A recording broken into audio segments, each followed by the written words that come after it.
যে পরিমাণে গরম পড়তেছে ভাই, এই ঠাডা পড়া গরমে জীবন যৌবন একদম অতিষ্ঠ হয়ে যাচ্ছে। রোদেতে মনে হচ্ছে যেন এই যে শরীর একদম মানে পুড়িয়ে যাচ্ছে, বুঝছেন? তাই ভাবলাম এই গরমের ভিতরে আমরা সবাই এই রোদের তাপে ডিম ভাইজে খাবো। ঠিক আছে, তো দেখি ডিম ভাজা যায় নাকি। আপনারা সবাই ভিডিওটা দেখতেই থাকুন। ঠিক আছে, ধরো এটা ধরো, ডিম আজকে ভাইজেই ছাড়বো। এই এই এই এই, এই। আল্লাহ, ডিমের গোষ্ঠী কিলাই। আপনাদের কি মনে হয় ডিম কি ভাজা যাবে? ডিম কি ভাজা হবে? এটা কি গুলানো যাবে? হ্যাঁ যাবে, যাবে। ও হয় না এগুলো না, আরো ভালোভাবে গুলাইতে হবে না ভাই। যে পরিমাণে গরম পড়তেছে একদম শেষ শেষ। ডিম হবে কিনা জানি না, আরো হয়ে যাবে। হয়ে যাওয়ার তো কথা। দেখি, বিসমিল্লাহ। এটা হাতে দাও। বিসমিল্লাহ বিসমিল্লাহ বিসমিল্লাহ। দেখি ডিম ভাজা হয় নাকি।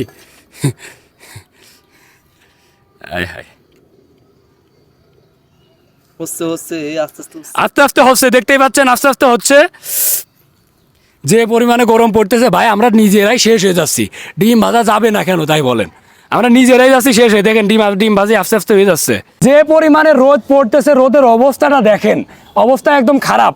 এই যে কিছুক্ষণ ধরে আমাদের ভাজি চলতেছে, দেখেন অলমোস্ট আমরা 2 থেকে 2.5 মিনিট পর্যন্ত ভাজি করছি। দেখেন প্রায় ডিম কিন্তু হয়ে গেছে, খাওয়ার মতো হয়ে গিয়েছে। যে পরিমাণে গরম পড়তেছে, আর আপনারা ভাই যে পরিমাণে গাছ কাটেন, গাছ কাটলে গরম পড়বে না তো কি হবে?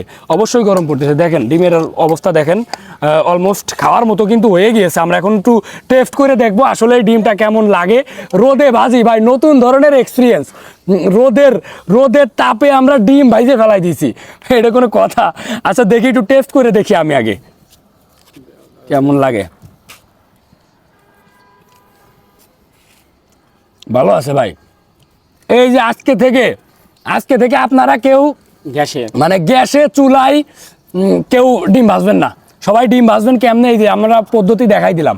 ডিম ভাজবেন, ছাদে আসবেন, যাদের বাসায় ছাদ আছে ছাদে আসবেন, যাদের বাসায় ছাদ নেই তারা মনে করেন যে বাইরে যাবেন। আর রাস্তার পিচের উপরে যদি যান তাইলে তো মনে করেন যে 2 মিনিট টাইমও লাগবে না, 10 সেকেন্ড 15 সেকেন্ডের ভিতরে হয়ে যাবে। আর মনে করেন যে ফাঁকা মাঠের ভিতরে বালির ভিতরে এসব জায়গায় যে পরিমাণে গরম, জীবন যৌবন একদম অতিষ্ঠ হয়ে গেছে। তো তোমরা একটু চেক করে দেখো। আর একটা ভালো পদ্ধতি আছে কিন্তু, যাদের যে ইয়ে আছে এই যে টিনের ঘর, হ্যাঁ। টিনের ঘরে তাদের এই কড়াইও লাগবে না, টিনের উপরে তেল দিয়ে সাইডে দিবে।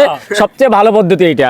হ্যাঁ, আপনারা তাহলে যাদের টিনের ঘর আছে তারা কি করবেন, এই টিনের উপরে সাইডে দিবেন ডিমের, মনে করেন যে পেঁয়াজ মরিচ এগুলা দিয়ে সাইডে দিবেন, দেখবেন হয়ে গেছে।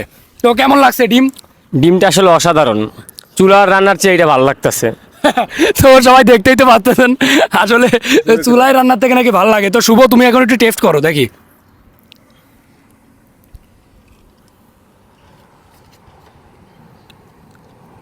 তো তোমার কাছে কেমন লাগলো? টেস্টের কথা কি বলবো, টেস্টও ঠিক আছে, কিন্তু আমি মনে করি যে এই যে চুলায়, তারপরে গ্যাসের চুলায় এগুলো রান্না না করে এভাবে করা উচিত, কারণ ওদের টাকাও বেঁচে যাবে, কষ্টও কমে যাবে। তো ভাই দেখতেই পাচ্ছেন আসলে ভিডিওটা কিন্তু মজা করে করা হয়েছে। আর একটা কথা হলো সেটা, যে পরিমাণে গরম পড়তেছে আমাদের, আসলে আমরা সাধারণ মানুষ এই গরমের ভিতরে একেবারে অতিষ্ঠ হয়ে গেছি। খুবই মানে আমাদের জীবন পার করা সত্যি অনেক কষ্টকর হয়ে গিয়েছে। কি করব ভাই, আপনারা বেশি বেশি করে গাছ লাগান। গাছ লাগানো ছাড়া এই গরমের হাত থেকে বাঁচার আর কোনো উপায় নেই, এই একটাই মাত্র উপায় আছে। আপনারা বেশি বেশি করে গাছ লাগান। আমরা আসেন একটা ক্যাম্পেইন করি যে আমরা সবাই 2টা 4টা করে গাছ লাগাবো, যেন আমাদের ভবিষ্যতে আর এরকম এত গরমের সম্মুখীন না হইতে হয়। আমাদের গরমে রোদের ভিতরে যেন ডিম ভাইজে না খাইতে হয়, বুঝছেন? আমরা ভালো থাকতে চাই। তো সবাই ভালো থাকেন।